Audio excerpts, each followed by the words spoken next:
Ashit Sandosha, DJ Bapi, Dusha ek number স্বপ্ন 4. না, আপনি হেঁটে যাচ্ছেন কি বাসে যাচ্ছেন, মনে হয় ওই যে কীর্তন হচ্ছে। কারণ আমি একবার এরকম আমার হয়েছে, আপনাদের হয় কিনা আমি জানি না। নাম কীর্তন শেষ হয়ে গেছে, তাও মনে হয় হচ্ছে, আমি শুনছি। ঠিক এইরকম লীলা আপনি শুনতে শুনতে লীলা দর্শন করতে হবে আরোপের ঘরে। যখন কীর্তন নিয়ে গাইবে, শ্রীকৃষ্ণ ধেনু বৎস নিয়ে গোচারণে রওনা হয়েছে, আপনাকে দেখতে হবে। গাইগুলো যাচ্ছে, ছোট ছোট বাছুরগুলো যাচ্ছে, শ্রীকৃষ্ণ হাতে মুরলি গোচারণে যাচ্ছে। আর সুদাম সখা শ্রীরাম বলছে, কানহাইয়া রে, তাড়াতাড়ি করে চলে আয় ভাই। আপনি দেখবেন এইগুলো, একে বলে আরোপে দর্শন। আপনি প্রতিদিন বৃন্দাবনে যেতে পারেন টিকিট ছাড়া, নিজের বাড়ি বসে। প্রতিদিন যমুনায় স্নান করে পঞ্চকোশ পরিক্রমা করতে পারেন প্রতিদিন। বললেন আপনি কি বলছেন, আপনি এসব আজগুবি কথা? হ্যাঁ, এবং সেই ফলটা আপনার সবচেয়ে বড় ফল হবে। আরোপের ঘরে প্রতিদিন ব্রহ্ম মুহূর্তে বসবেন। দেহ এখানে আছে, আপনি চলে গেছেন বৃন্দাবনে, যমুনায় স্নান করছেন। যমুনা মাই কি জয়, বৃন্দাবন ধাম কি জয়, রাধা রানী কি জয়। ওখান থেকে আপনি পঞ্চকোশ পরিক্রমা আরম্ভ করলেন আরোপের ঘরে। কথাটা বুঝলেন কি বলছি? প্রত্যেক দিন। তাহলে আপনার যে মনোময় কোষ,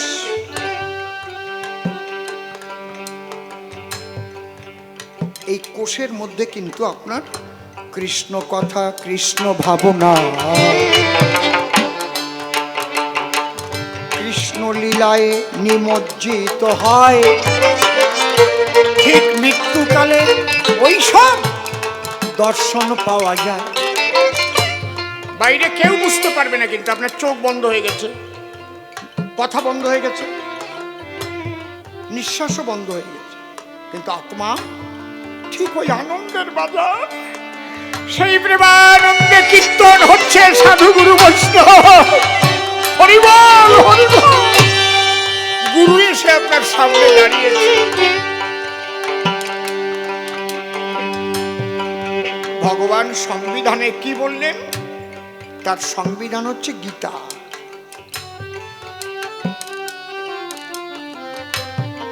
অন্তকালে চ মামেব শরণমুক্ত কলেবরং য প্রয়াতি সতদ্ভাবং যাত্রী নস্তত্র সংশয় জং জং বাপি শরণং ভাবং ত্যাজত্যন্তে কলেবরং।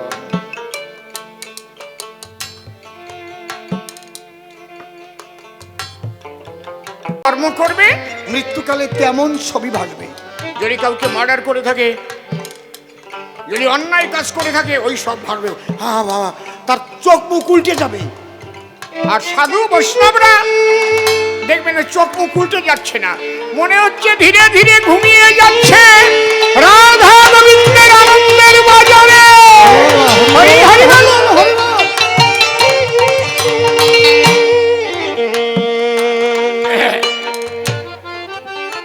এখন তুমি বুঝে দেখো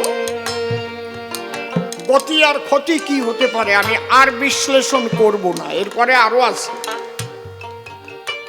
সেগুলো যদি জিজ্ঞেস করে এসে আমার কাছে, তাহলে কি কি কর্মের কি কি ফল হয় সেগুলো লেখা আছে, বলে দেব। যার প্রথমবারে বেশি বলা নিষ্প্রয়োজন। এইবার দেখি আমার শিষ্য কি বলে, সবারই সদর। তার কথা শুনে শুনে মনে আছে ভাবো, আমি আবার এসে সভা পাশে জবাব দিয়ে যাব। ছোট কবিগান কি বলছো? কবিগান তো একবারের নয়, দুইবার ওঠে। এইবার সে আর একবার আসবে আপনাদের নিকটে।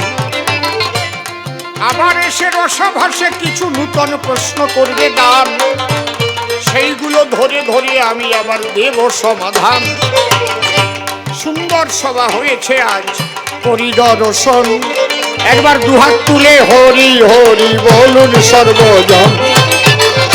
প্রেমের বাজার মিলে গেছে গো, এসেছে ভক্ত ভক্তা নর নারী, প্রেমানন্দে বদন ভরে বলুন হরি হরি। প্রথমবারে বেশি বলে তবে নাই তো প্রয়োজন, প্রথমবারের ভাব আমি করি সমাপন। যাক চলে বেশি বলে কিবা প্রয়োজন, যেভাবে তে প্রশ্ন করলো উত্থাপন, প্রত্যেকটার জবাব দিতে রাখি নাই বাকি। অন্তরে অন্তরে হলাম আমি সুখী, এরপর সে এসে বলুক সবার ঠাই, আমি আবার এসে দাঁড়াবো তাতে বাধা নাই। পুনরায় প্রশ্ন যখন করিবে তো দান, আমি এসে রসাভাসে দেব সমাধান। এই তো অন্তরে করি বিবেচনা, তবে আর তাদের বেশি কথা বলিতে যাব না। প্রথমবারের ভাব আমার ক্ষান্ত হয়ে গেল। জয় জয় রাধা কৃষ্ণ প্রেমানন্দে, একবার হরি হরি বলো, হরি বল হরি বল। জয় ভবা নিতাই গৌর হরি বল, হরি বল।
নমস্কার। আপনারা শান্ত হয়ে বসেন। এতক্ষণ আমার গুরুদেবের মুখে খুব সুন্দর সুন্দর জবাব শুনলেন, আমিও শুনলাম। খুব ভালো আলোচনা হয়েছে, তবে তার মধ্যেও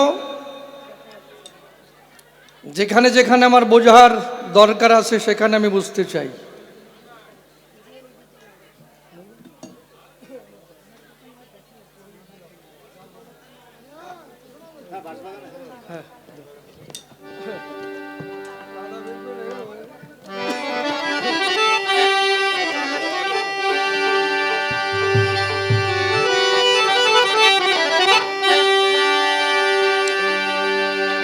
যার বাগানের গাথা ফুলমালা আমি পরাব তাহা বলে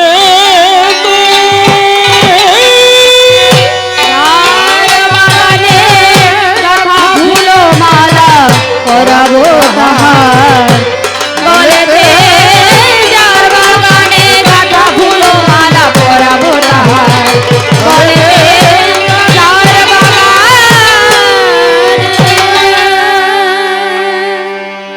যেভাবে প্রশ্ন করে গিয়েছিলাম প্রথমবারে, বাবা এসে ধরে ধরে তার দিয়েছে সমাধান। বাবার ওই জবাব শুনে পূর্ণ শান্তি পেয়েছি মনে। তার মধ্যে করতে হবে বিরুদ্ধ আচরণ। আমি বলেছিলাম, তাই তোমার কাছে জানতে চাই দীক্ষা শিক্ষা নিলে কি হয়। বলে পিতৃধন রক্ষা করতে হবে, বাক্য সত্য করতে হবে, সাধনা করতে হবে, আর এইগুলো করতে হলে গুরুর আশ্রয় নিতে হয়। তা শাস্ত্র গ্রন্থের মধ্যে যা আমি পাই যে গুরুর কি বা আছে প্রয়োজন।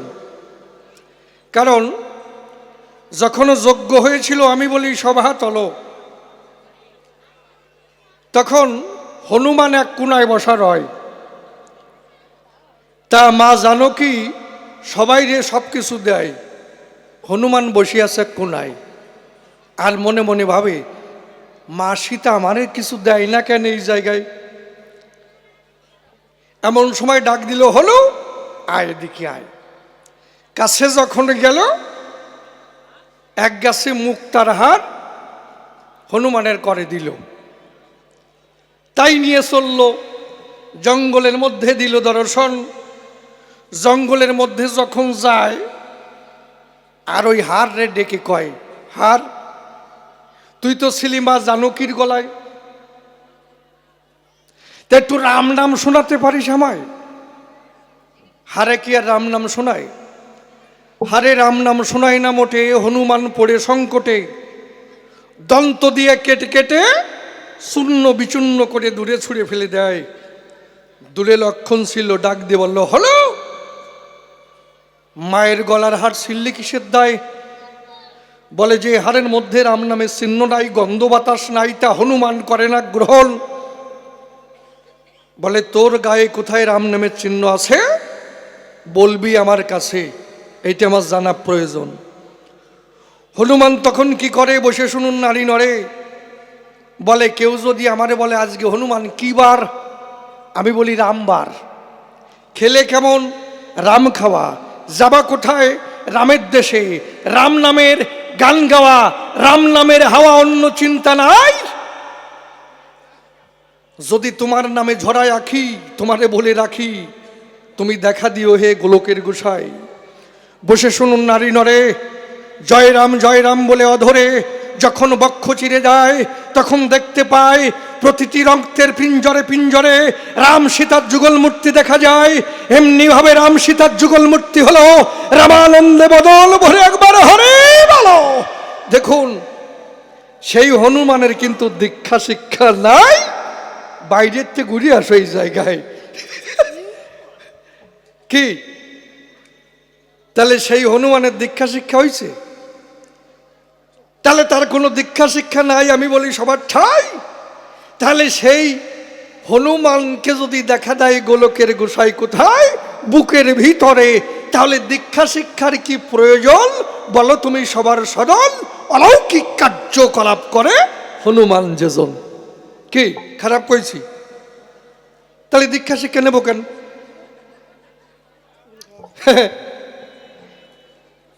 তাহলে এইটা তুমি আমার কথা নেবে, পরিষ্কার করে বুঝাইয়ে দেবে। আর এই সত্য বাক্য, পিতৃধন রক্ষা করা, আমি যদি ধরি বাবা, এ সত্যি আমার বোঝার কায়দা নাই। কেবল দেখুন, কুরুক্ষেত্র যুদ্ধের আগে আমি বলি সবার পূর্বভাগে কৃষ্ণ ডেকে বলে অর্জুনের সদন, অর্জুন কি কি বলবো তোমার কাছে, তোমার দুটো বর পাওনা আছে। কার কাছে? দুর্যোধনের কাছে। ওই বর দুটো করো আনায়ন। তবে মনে রেখো, প্রথমবারে শিরস্থান, দ্বিতীয়বারে অঙ্গের আভরণ, এইগুলোকে যখন চাইবে আর তোমাকে দিয়ে দেবে, আর নকল দুর্যোধনের বেশ ধরবে, আর গিয়ে দাঁড়াবে ভীষ্মের দরজায়, গিয়ে বলবে দাদু ভাই তোমার বয়স বেড়ে গেছে, কি বলবো তোমার কাছে, তোমার যুদ্ধে যাওয়ার প্রয়োজন নাই, ওই পঞ্চবান আমার করে করহ অর্পণ। ওই পঞ্চবান যখন দিয়ে দেবে আর আমার কাছে চলে আসবে, তোমাদের ঘটিবে না মরণ। এইভাবে যখন শিখাইয়া দিল, আমি বলি সভা তলো, তখন অর্জুন কিন্তু দুর্যোধনের প্রাসাদে গেল। গিয়ে যখন দাদা দাদা বলে ডাক দেয়, দাদা বলে কে ডাক দেয় আমায়? অর্জুন তুই আমার কথা নিস, যদি আগের থেকে দাদা বলতিস তাহলে যুদ্ধ করতাম না এই জায়গায়। আমি বলি তোর পাস, বলাস কি চাস, যাহা কিছু চাইবি তাই করিব অর্পণ। এই সুযোগ যখন দিল অর্জুন তাই সুযোগ পেল, বলে আমার পাওনা বর দুটো দাও এখন। কি? প্রথমবারে শিরস্থান, দ্বিতীয়বারে অঙ্গের আভরণ, এইগুলো যখন চায়, আমি বলি সবার সান্নিধ্যে, তখন দুর্যোধন নির্বিবাদে প্রাসাদে ছুঁড়ে ফেলে দেয়। এমনিভাবে ছুঁড়ে ফেলে দিল, অর্জুন তাই কুকুরের মতন কুড়াইয়ে নিল, আর নকল দুর্যোধনের বেশ ধরে দাঁড়ালো ভীষ্মের দরজায়, গিয়ে বলে দাদু ভাই তোমার বয়স বেড়ে গেছে, কি বলবো তোমার কাছে, ওই যুদ্ধে যাওয়ার তোমার প্রয়োজন নাই, ওই পঞ্চবান করো অর্পণ। ওইভাবে যখন বান দিয়ে দিল, ওখান থেকে অর্জুন সিসিং ফাঁক হয়ে গেল। এমন সময় দুর্যোধন গিয়ে বলে দাদু ভাই, বলে এইমাত্র এলি, বান নিয়ে চলে গেলি, আবার কেন এলি তাই শুনতে চাই। দুর্যোধন বলে তাই দাদু ভাই, আমি তো আসি নাই, তবে কি বলবো তোমার ধারে নকল দুর্যোধনের বেশ ধরে তোমার পঞ্চবান করেছে হরণ। ভীষ্ম হলো উদ্বুদ্ধ, তখন হলো ক্রুদ্ধ, আমি বসে থাকবো না এই জায়গায়, কৃষ্ণ করেছে বর্ণনা, আমি এই যুদ্ধে অস্ত্র ধরবো না, তারও প্রতিজ্ঞা আমি করিব ভঙ্গন। ভীষ্ম হয়ে সজ্জিত বসে শুনুন সৌধি শত, যখন যুদ্ধে নেমে যায়, অর্জুনের সঙ্গে যুদ্ধ যখন বাঁধে, আমি বলি সবার সান্নিধ্যে ভীষ্মের বানে বানে অন্ধকার করে ফেলে মশাই। কৃষ্ণ করে বাবু না, এইবার তো অর্জুনকে রক্ষা করতে পারবো না। কি করলো সেই জায়গায়? রথ চাক্কা খুলে নিয়া আমি যাই সবাই কহিয়া, যখন আঘাত করতে যায় তখন বিশ্বদেব বান ছেড়ে দিল। খুলে বলি সভা তলো, তখন অর্জুনকে ডেকে বলল অর্জুন বসে আছো কিসের দায়, ধরো আমার কথা ধরো, এখনই বাল মারো, বিশ্বকে ফেলাও সরসজ্জায়। এইভাবে যখন কোরামিন ইঞ্জেকশন পুশ করলো, অর্জুন তখন গরম হলো, তখন বান মারল, বিশ্বদেব সরসজ্জায় পড়ল। সেই বিশ্বদেব আজীবন ব্রহ্মচারী। দাঁড়িয়ে বলি সবার বরাবরই জীবনে বিয়ে করে নাই, পিতৃসত্য রক্ষা করেছে, পিতৃধন রক্ষা করেছে। তাহলে তাহার একজন পিতৃধন রক্ষা করা ব্যক্তি, আমি দিয়ে বলি এবার কাব্যের উক্তি, সত্য বাক্য রক্ষা করেছে, তার যদি রক্ষা হয় তাহলে অবস্থা কোন জায়গায়? একটু ভাবুন তো এই জায়গায়। তাহলে তোমার পিতৃধন রক্ষার আর সত্য বাক্যর এর দাম কোন জায়গায়? আমি তো ঠিক পারলাম না বাবা, তাই নয়? আবার ধরি, দেখুন যুধিষ্ঠির একবার অশ্বমেধ যজ্ঞ করে, যজ্ঞ শেষে যখন অশ্ব ছেড়ে দেয়, ডেকে বলে সবার পরে একটা কথা জানিবে নিশ্চয়, আমি অন্তর দিয়ে দেখলাম ভেবে এই যজ্ঞের ঘোড়া যে বাঁধবে তার সঙ্গে যুদ্ধ হবে, কথা মিথ্যা নয়। আমি বলি সভাতল, ওই সভায় হংসধ্বজ রাজা উপস্থিত ছিল, সঙ্গে সঙ্গে এই ঘোড়াটাকে বেঁধে লয়, দেখে বলে সৈন্যদের ধারে অন্তর দিয়ে দেখলাম ভেবে আগামীকাল যুদ্ধ হবে, এই যুদ্ধে যেতে যে দেরি করবে তপ্ত তৈলের মধ্যে ফেলে তার ঘটাবো মরণ। এইবার দাঁড়িয়ে বলি সভাতলে, পরের দিন প্রভাত হলে কি ঘটনা ঘটে যায় আমি টানি সেই সূত্র। সুধন্যা তার নিজ পুত্র যখন সজ্জিত হয়ে তার স্ত্রীর কাছে যায়, বলে প্রিয়ে অন্তর দিয়ে দেখলাম ভেবে যুদ্ধে যেতে হবে, বিদায় দাও আমায়। স্ত্রী বলে স্বামীর সম্প্রতি কি বলো তুমি পতি, আমি হয়েছি ঋতুবতী, আগে আলিঙ্গন দাও আমায়। আলিঙ্গন যখন দিল সুধন্যা সমস্যায় পড়ল, সুধন্যার দেরি হয়ে যায়। হংসধ্বজ রাজা করে বর্ণনা, পুত্র হলেও ক্ষমা হবে না, তারে নিয়ে সেই জায়গায় অগ্নি প্রজ্বলিত করে তৈল তপ্ত করে ছেড়ে দিয়ে তার ভেতরে ঘটাবো তার মরণ। ছিল যত সৈন্য যারা ডাক দিয়ে বলে তারা, রাজা এ কি আপনার চিন্তাধারা, এ যে আপনার নিজ পুত্র তা কি নাইকো স্মরণ। হংসধ্বজ রাজা ভাসিয়া দুই চোখের জলে তখন ডাক দিয়ে বলে, আমি তোদের করি বর্ণনা, পুত্র হলেও কি হবে অন্তর দিয়া দেখো ভেবে, বিচারকের বিচারের ন্যায় দণ্ড কারো মুখ সে চলে না।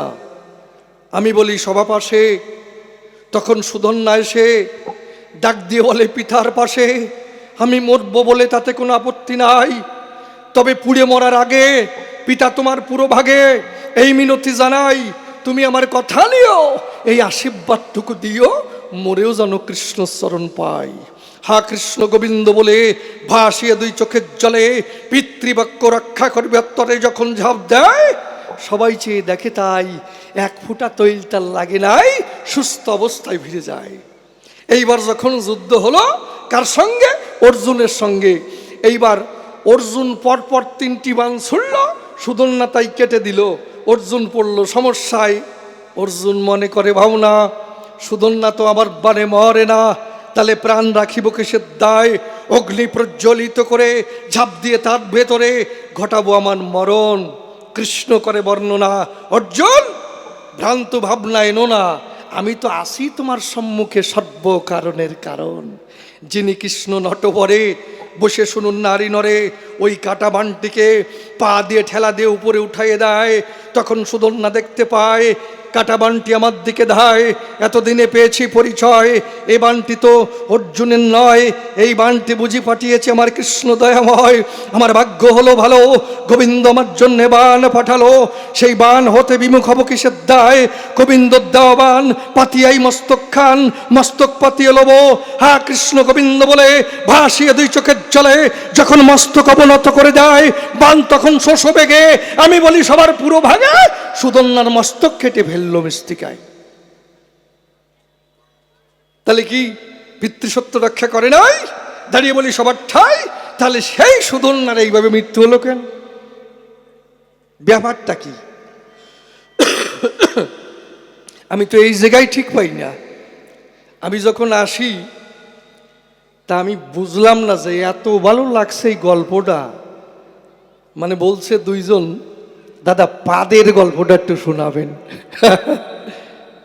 তা আমি বললাম ঠিক আছে, যখন শুনিছেন আবার গরজ হইছে শোনাবো, তাতে অসুবিধা নাই। কি কন কব? আচ্ছা কইয়ে যাই। শুনতে যখন চাইছেন, 3 শয়তান, মারাত্মক শয়তান, সাংঘাতিক শয়তান, অসম্ভব শয়তান, দারুণ শয়তান। একটু ঠান্ডায় তো একটু কোরামিন ইনজেকশন দিয়ে গরম করতেছে, কি বাবা দরকার আছে সব কিছু। কারণ কবিগান এটা হচ্ছে মিষ্টান্ন পরমান্ন, এর মধ্যে গোবিন্দভোগ চাল আছে, দুধ আছে, এলাচ আছে, কিশমিশি আছে, তেজপাতা আছে।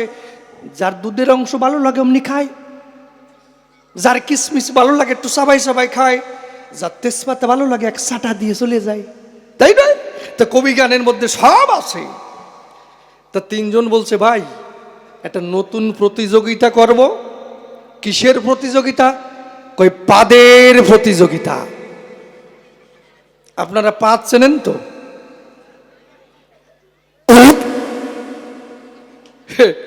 এর কই পাদ। দেখেন না যে বড় বাজারে যাবেন, ওই যে মারোয়ারিরা থাকে না, তাগের যা চেহারা, ওরি কপাল রে, পেট মনে হয় ফারাক্কার গেট, এই জায়গাতে বাইয়ে চলে যায়, মনে হয় অ্যাপ্লিকেশন লিখতে হলে তার আর ওই টেবিল লাগে না, ওই পেটের পর তুই এই লিখতে পারে।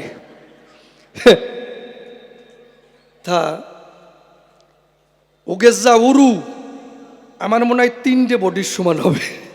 তারপরে উনি আবার এসে বেজাল বাঁধাবেন, কই কাঁঠাল কি এত বড় ভাই? কাঁঠাল দেখে নাই আমার মনে হয় বাবা। কারণ ডালে যে কাঁঠাল হয় আর 2-1টা গাছে আজকাল যা হাইব্রিড বেরোইছে, দেখেন আর দেশি টমেটো এইটুক কি হাইব্রিড কাঁঠাল গাছ হইছে, তার গোড়ায় একেবারে শিকড়ের দ্বারা একটা কাঁঠাল ধরে, কি বড় তা তুমি জানো? হ্যাঁ, তা ওই যে মারোয়ারিরা থাকে ওই সাইজের পা, তো তা যখন ওই পাদ আসে আর উঁচু করতে পারে না, বেরোনির জায়গা নাই তো, তা ওদের পাদনই থাকে। 15,000 টাকা 20,000 টাকা মাইনে যখন বলবে যে এই আমার আইছে, আর তখনই ওই পা উঁচু করে ধরবে, মানে উঁচু করে ধরতে পারে না, কান্দে বা দায় দিয়ে উঁচু করে, আর যেই উঁচু করে ধরে তখন পাত দেয়।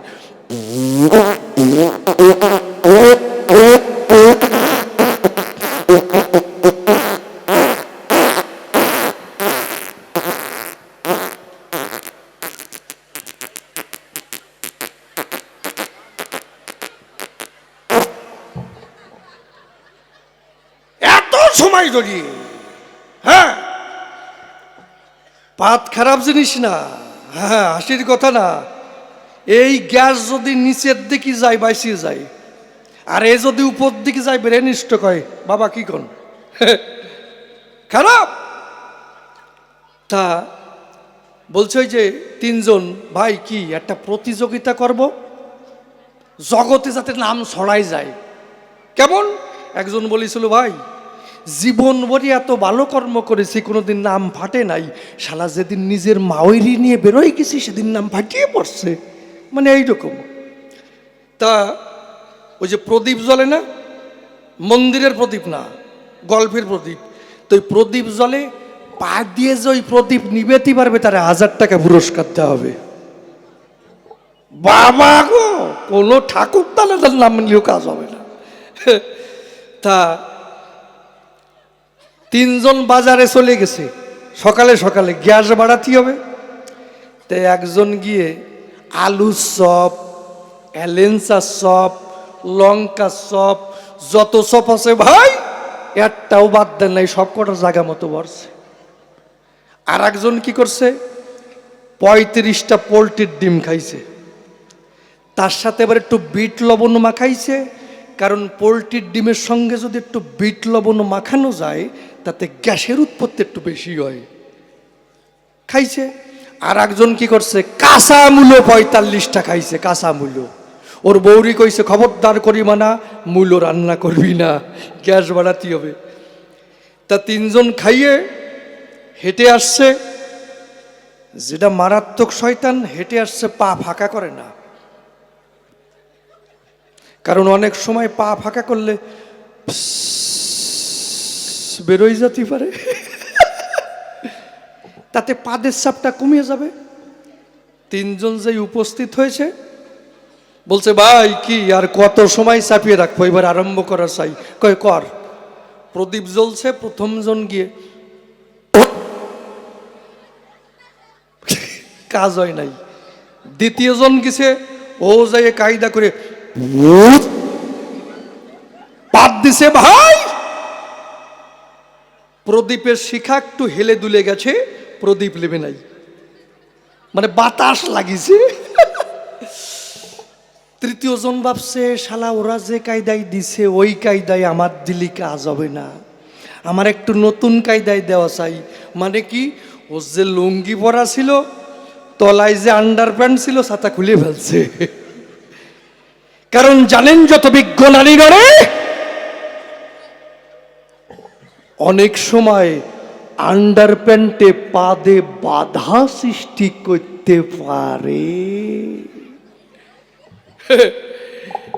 লুঙ্গি দো প্যাচ দিয়ে আন্ডার প্যান্ট খুলিয়ে প্রদীপের কাছাকাছি গিয়ে যখন দুড়ুম করে ছাড়িতেছে, পাদ বেরোইছে, পাদের সাথে গু বেরোইছে, প্রদীপ লিভে গেছে।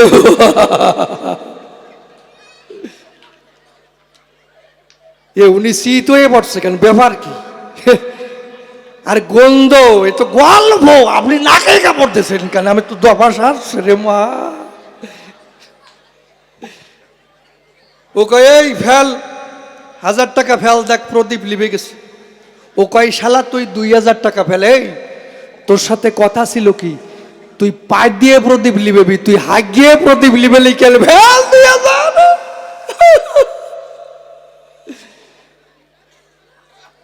কি যারা শুনতে চাইছো হইছে তো? আবার গুরুদেব আবার ভাববে নে আমার, আমি বলে হাগিয়ে প্রদীপ লিবেছি, এরপরে কেন আমার অভিশাপই দিল কি? আজকাল গুরুদেবকে যা ভাব, ওরে কপাল রে। তেল মাখে কোন কায়দায়? কায়দা আছে। তাহলে বাবা তোমার কাছে পরিশুদ্ধ জবাব আমি চাই, যে এই সত্য বাক্য পিতৃধন রক্ষা করলে এতে কি হবে? যারা রক্ষা করেছিল অকালে ঝরে গেল। কে? বিশ্বদেব। কি? ধর্মের যার রাজা যুধিষ্ঠির, ধর্মে কর্মে যার মতি স্থির। কি খারাপ বলেছি? গুরুদেবের কাছে মিথ্যা কথা বললো কেন বলুন? ধর্মের রাজা কি করে হয়? ধর্মের রাজাই যদি হয়, গুরুদেবের কাছে যদি মিথ্যে কথা কয়, এর থেকে আর পাপ কর্ম বিশ্বাসে এ মানা হয় দায়। বাবা কি কও? তাহলে সত্য বাক্য পিতৃধন, ব্যাপারটা কি? আর কও কি না, কও তো ভালো, ফিলামেন্ট ঠিক রাখতে হবে, যত করবা ইউজ তত হবে ভিউজ। কেন? বেশ ভালো, ভালো, যেটা ভালো সেটা ভালোই বলি। তারপর আমি বললাম দেখুন, হরিনাম শ্রেষ্ঠ না কান্তাপ্রেম শ্রেষ্ঠ? তাতে হরিনামের কথা বলে গেল, নামে গতিশীল হয়, তাই তো বাবা? এবং বিশুদ্ধ প্রেম ভক্তির দ্বারাই যখন অজাপার ঘরে যায় তখন ঈশ্বর প্রাপ্তি হয়। আমি যদি কই প্রেম ভক্তির মোটেই দরকার নাই, অজাপার ঘরে যাওয়ার দরকারই নাই, এ তো আমার মুখ দিয়ে বলি না, শাস্ত্রে বলেছে রে ভাই। কেমন অবস্থায়? শাস্ত্রে কি বলছে, ভাগবতে কি বলছে? সদ্যয় হৃদি অবরুদ্ধতে অত্রি কৃত্রিবী সুশ্রীবী তৎক্ষণাৎ। যদি কেউ মনে মনে ভাবে অমুক জায়গায় নাম কীর্তন হচ্ছে, নাম যজ্ঞ হচ্ছে, আমি ওখানে একটু যাব, একটু নাম শ্রবণ করব, এইটা ভাবনার সঙ্গে সঙ্গে তার হৃদয়ে ভগবান বাধা